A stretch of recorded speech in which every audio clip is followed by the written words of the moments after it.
lot of riots that have been happening in the area. It's starting to get a little out of control. President Trump put out a statement and said, if the corrupt politicians of Minnesota don't obey the law and stop the professional agitators and insurrectionists from attacking the patriots of ICE who are only trying to do their job, I will institute the Insurrection Act. Title 10 of the U.S. Code, sections 251 through 255 kind of are the codified versions of what these insurrection laws were.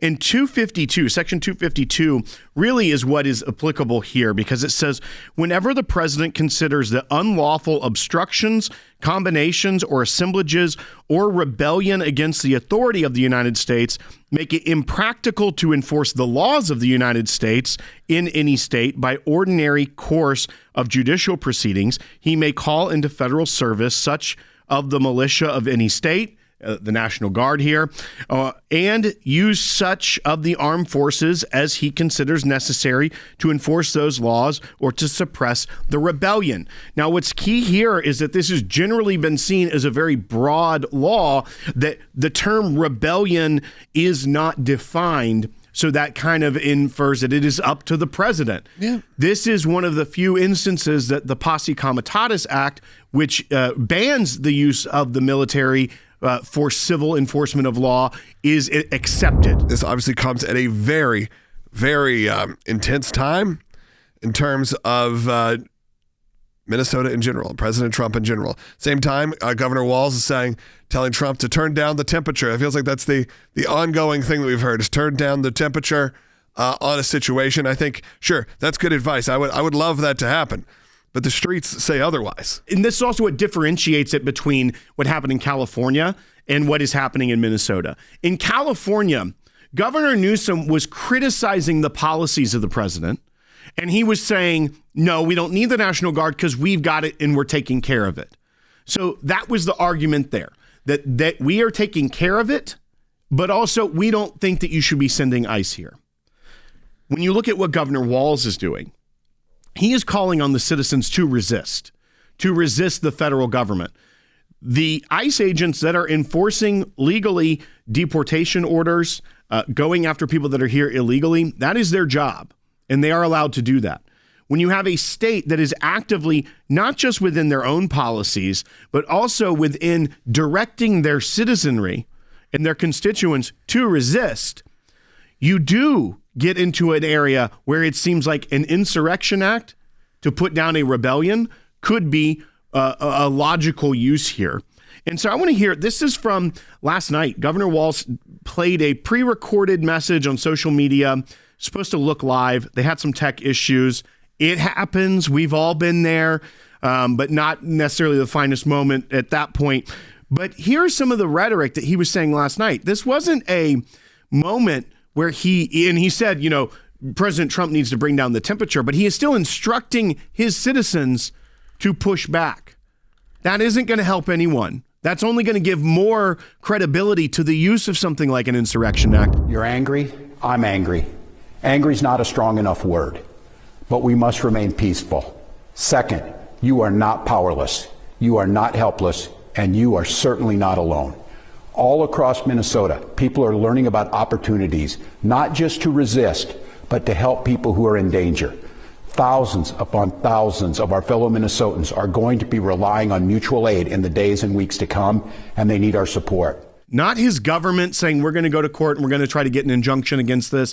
No, he is saying that you can not just resist, so inferring continue to resist, but also how to help people who are in danger.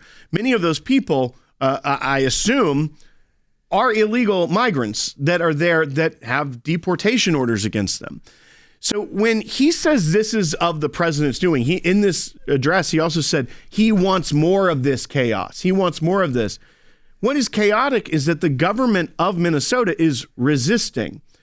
He's a very powerful individual. He is the governor of a state where this is taking place. Yeah, well, he can get on the phone with the administration. We even heard from Kristi Noem on Fox this morning. She has called him and tried to call him to talk about this, and he will not have these conversations. Well, he's getting more airtime than ever. Exactly. I mean, he's being able to, all of a sudden, Tim Walz is back to being a household name. And he hasn't been for about a year Okay, because how many people I bet if you poll the American people, if you remember who the losing vice presidential candidate is, most people would at least have to think for a few minutes about each one.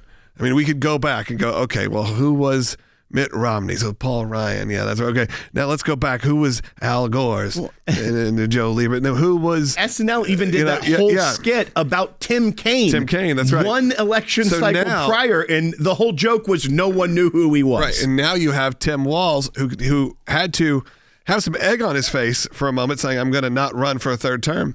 Now able to turn that around. I don't know what the rules are on turning that back around, but I have a feeling he could use this as a political stunt to rebolster that potential third term campaign. What could the governor actually do here? Instead of saying, we need all of our people to help people that are going to be in danger of what? Being deported for not being in the country legally. Instead of doing that, what he could say is, I am the governor. I want you. I understand you're angry, but this is my job. Thank you, everyone, for raising your voice, but this is going to be my job. I'm going to use the Minnesota Department of Investigations. I'm going to use our attorneys here and my attorney general, and we're going to meet with the White House and with the administration. We're going to get it sorted out because they are going to want to get people that are here illegally out, but we're going to do this safely.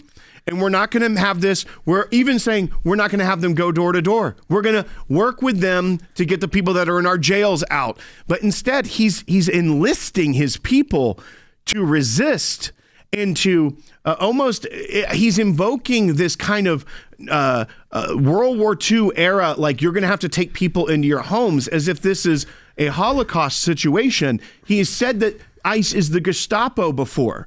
He's continuing this narrative, and that is very dangerous for his people. Governor Walz even gave another way the people could help by wanting them to, and he keeps saying peacefully as if to cover that, as if it's not going to get out of hand, but he's encouraging people to go out and film ICE so that they can establish a database of atrocities, is what he calls it, against Minnesotans, to establish not just a record for posterity, but to bank evidence for future prosecutions. Once again, the entire premise the governor is putting out there is that everything ICE is doing is an atrocity and illegal because they're going to prosecute these people.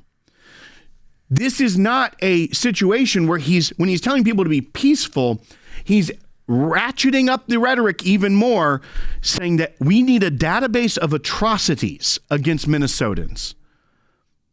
The tragic death of a human that occurred last week, right, I don't think rises to the level of atrocity in the sense of the way he's using it.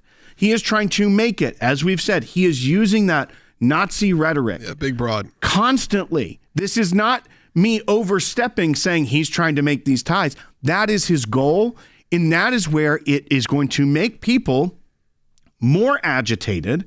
It's going to make law enforcement more nervous about the people around them, and is going to lead to more harm being done to individuals.